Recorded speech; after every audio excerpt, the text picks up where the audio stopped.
बळीराज सेना पक्षाचे तालुका अध्यक्ष तसेच जिल्हा उपाध्यक्ष आज आपल्याबरोबर आहेत.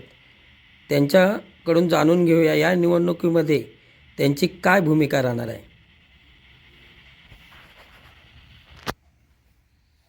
नमस्कार, मी ज्ञानदेव खांबे, मंडणगड तालुका बळीराज सेनेचा तालुका अध्यक्ष म्हणून काम करतो.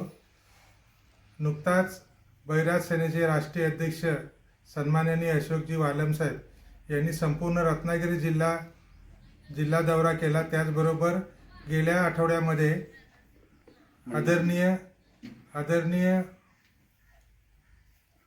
वालमसाहेब हे मंडणगड तालुक्यामध्ये सुद्धा आले होते. सर्व कार्यकर्त्यांचे त्याचबरोबर सर्व ओबीसी बहुजन समाज घटकांची त्यांनी भेटी घेतलेल्या आहेत आणि त्यानुसार आम्हाला आदेश दिलेत की मंडणगड तालुक्यामध्ये सुद्धा बळीराज सेना ही स्वबळावर आगामी जिल्हा परिषद आणि पंचायत समितीच्या निवडणुका लढणार आहे. प्रचंड अन्याय होतोय या समस्त कोकणवासियावर, त्याचबरोबर समस्त बहुजन समाजावर.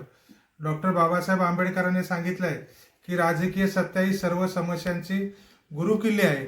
असे असताना आज बहुजन, ओबीसी आणि कुणबी समाज घटक हा सत्तेपासून लांब राहिलेला आहे. त्याचबरोबर प्रस्थापित असणाऱ्या पक्षांनी या समाजाचा केवळ मतांसाठी वापर केला. त्यांचा विकासाच्या नावाखाली खरा विकास झालाच नाही. आजवर स्वातंत्र्याला एवढी वर्षे झाले तरीसुद्धा हा समाज दबलेलाच आहे. तर समस्त कोकणवासियांवर अन्याय होतोय. आज अतिवृष्टीमुळे शेतकऱ्यांचे हाल झालेले आहेत.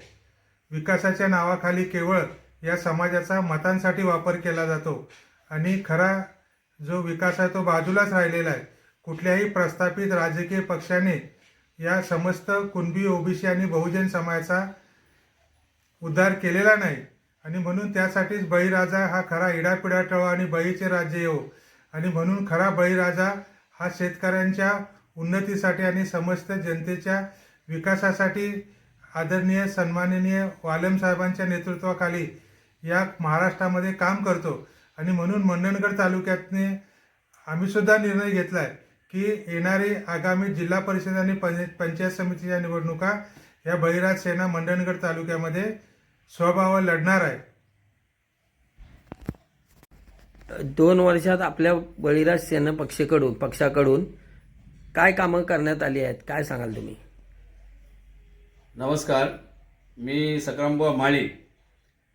2 वर्षापासून या कोकणाचा सर्वांगीण विकास कशा पद्धतीने झालेला आहे आणि नाही आहे याच्यावरती चर्चा केली असता या कोकणामध्ये प्रशासकीय योजनाच्या माध्यमातून किंवा प्रशासनामध्ये या कोकणातील जिल्ह्याला न्याय मिळत नाही आणि म्हणून या 2 वर्षाच्या अगोदर या ठिकाणी बहुसंख्य समाजावरती होत असलेले अन्यायकारक जे विचार होते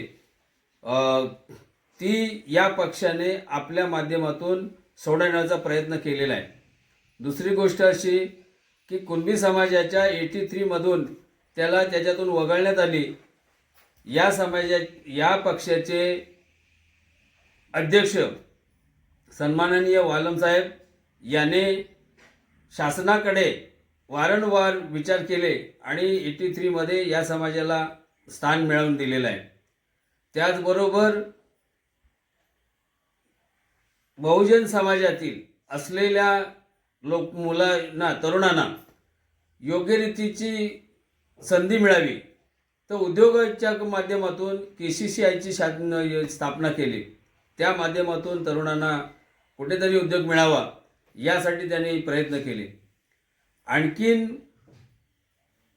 जो आजपर्यंत कोकणाला जी दळणवळणाची साधनं त्याच्यामध्ये असलेला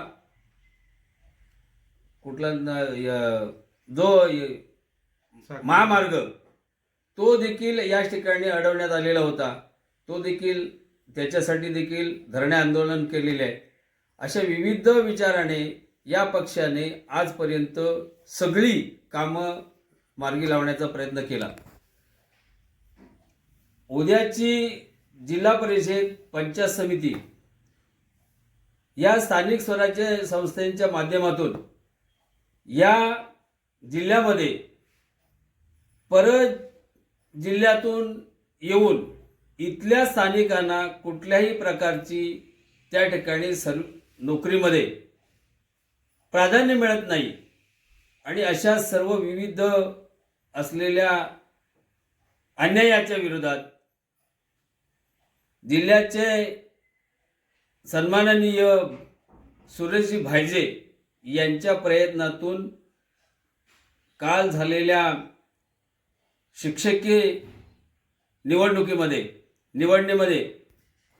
त्यांनी मोलाचं काम केलेलं आहे आणि इथल्या स्थानिकांना न्याय दिलेला आहे. असे अनेक प्रश्न या जिल्ह्यामध्ये दिसत आहेत आणि त्याच्यासाठी याला जोड जर राजसत्ता असेल तरच ते आपण त्या प्रश्नावरती आपल्याला न्याय मिळवू शकतो. आणि म्हणून तालुक्यामध्ये असलेल्या जिल्हा परिषद पंचायत समिती हे वालम साहेबांच्या सांगण्याने स्वबळावरती लढवण्यात येणार आहेत.